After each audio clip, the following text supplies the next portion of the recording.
நெல்லி பக்தி அன்பர்களுக்கு வணக்கம். திருச்சிற்றம்பலம். தென்னாட்டுடைய சிவனே போற்றி, எந்நாட்டவர்க்கும் இறைவா போற்றி. உலகெல்லாம் உணர்ந்து ஓதற்கரியவன், நிலவுலாவிய நேர்மலி வேதியன், அலையில் சோதியன், அம்பலத்தாடான் மலர் சிலம்படி வாழ்த்தி வணங்குவோம். திருச்சிற்றம்பலம்.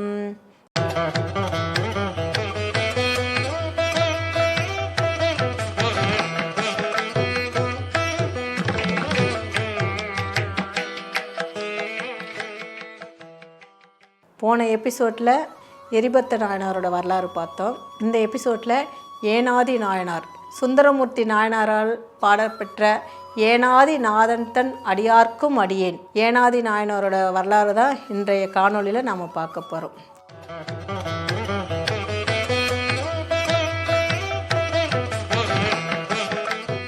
ஏனாதி நாயனார் திருவடிகள் போற்றி போற்றி. திருச்சிற்றம்பலம். சோழவள நாட்டில் ஏயனூர் என்ற ஊரில் அவதாரம் பண்ணவர் தான் ஏனாதி நாயனார் என்ற ஒரு நாயன்மார். ஏனாதி நாயனார் பேரே வித்தியாசமாக இருக்குல்லவா? ஏன் அந்த பேர்னா, அவர் வில்வித்தையில் சிறந்து விளங்கினார். அப்போது அந்த போர் படையில் அவருக்கு பெரிய ஆனஸ்ட், அது அவருக்கு ஒரு பட்டம் கொடுத்தாங்க. அந்த பட்டம் தான் ஏனாதி என்ற பட்டம். அந்த பட்டமே காலப்போக்கில்னாச்சு அவர் பேராக வந்துச்சு, ஏனாதி நாயனார். ஏனாதி நாயனார்ன்ட்டு அவருக்கு அந்த இந்த ஏனாதி நாயனார் என்ன பண்ணிங்கன்னா, அந்த போர் படையில் அவ்வளோ ஒரு நல்ல சிறந்து விளங்கினார். அந்த தான் மட்டும் அதை கற்றுக்காமல் மற்றவங்களுக்கும் எல்லாருக்கும் சொல்லி கொடுக்கணுன்னு அந்த போர் படை அந்த வாழ்வித்தையை நிறைய பேருக்கு அதை சொல்லி கொடுத்தார். அதே ஊர்லேயே அதிசூரன் என்ற போர் படை வாழ்வீரனும் இருந்தான். இப்போ பார்த்திங்கன்னா ஏனாதி நாயனார்கிட்ட பார்த்திங்கன்னா ரொம்ப நியாயமான முறையில் அவர் அந்த தொண்டு செஞ்சுன்னு இருந்தார். அந்த தொண்டு எப்படி செஞ்சார் பார்த்திங்கன்னா, அவர் பேருக்காகவும் புகழுக்காகவும் காசுக்காகவும் அந்த தொண்டு செய்யலை.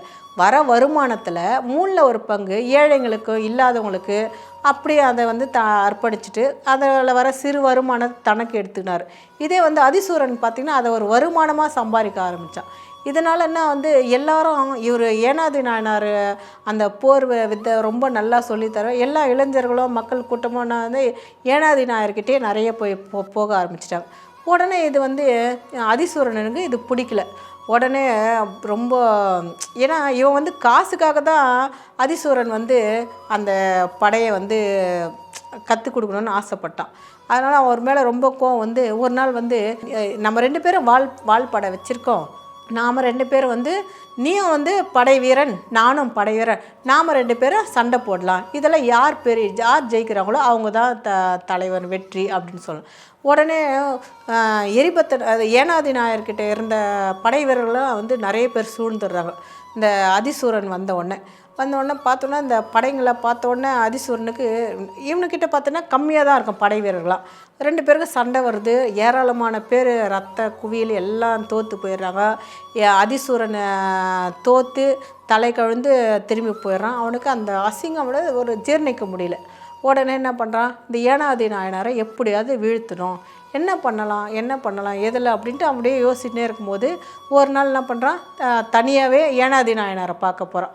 ஏனாதி நாயனாரை பார்த்தோன்னே, நாம் 2 பேருக்கு தானே சண்டை, உன் பின்னாடி 10 பேர் இருக்காங்க, என் பின்னாடி 10 பேர் இருக்காங்க, அப்போது நம்ம சண்டை போடும் போது எத்தனையோ போர் வீரர்கள் மடிஞ்சிடுறாங்க, அவங்க குடும்பம்லாம் எப்படியோ ஆகிடுறாங்கல்லவா. அதனால் நாம் 2 பேர் நேரடியாகவே ஒரு இடத்துல நம்ம சண்டை போட்டுக்கலாம், யார் ஜெயிக்கிறாங்கன்னு பார்க்கலாம் அப்படின்னோடனே, சரி இது ஏனாதி நாயனருக்கு சரின்னு படுது. ஏன்னா நம்ம 2 பேரும் சண்டை போட்டதில் ஏன் இந்த வீரர்களெலாம் மரணம் வரணும் அப்படின்னு சொல்லிட்டு அதிசூரனுக்கு சரின்னு செவி சாய்ச்சிட்டு போகிறாங்க. அதிசூரனே ஒரு இடத்த தேர்ந்தெடுக்கிறான்.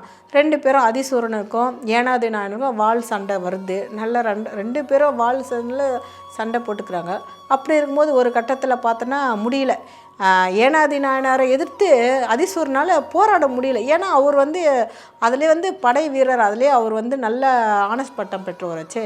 அதனால் என்ன ஒரு காலத்தை தோத்துறன்ற அந்த உணர்வு வந்த உடனே தான் ஒரு வேஷம் போட்டு வருவான். எப்போவுமே சாதாரணமாக வர ஆள் அன்னைக்குன்னு பார்த்து முகம் ஃபுல்லாக மூடிக்கிட்டு துணி கட்டிட்டு அந்த கண்ணை மட்டும் சண்டை போகிற அந்த கண்ணை மட்டும் பார்க்குற மாதிரி வரும்.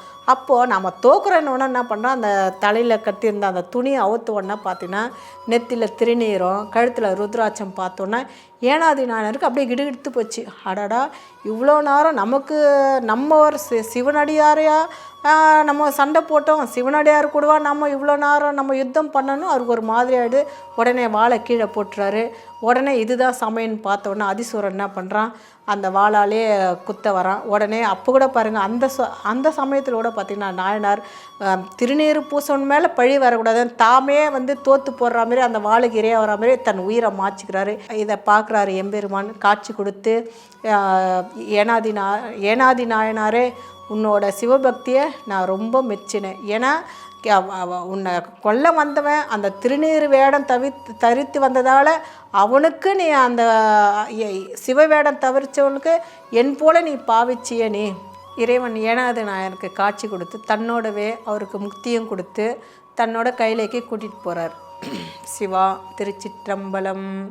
இதுலேருந்து இன்னொரு விஷயம் என்ன புரியுதுங்கன்னா, இப்போது இதுக்கு முன்னாடி எபிசோடில் பார்த்திங்கன்னா மெய்ப்பொருள் நாயனார் பார்த்திங்கன்னா அவரோட கதையில் பார்த்திங்கன்னா எப்படி அவரும் பார்த்திங்கன்னா இதே போல் தான். இப்போ எப்படி ஏனாதி நாயனார் அந்த திருநீற்றுக்காக தன் கொல்ல வந்தவன் கெட்டவனாக இருந்தால் கூட வஞ்சக சூழ்ச்சியால் தன்னை கொல்ல வந்தால் கூட அந்த திருநீற்று பார்த்தோன்னே சிவமாகவே இருந்துச்சு.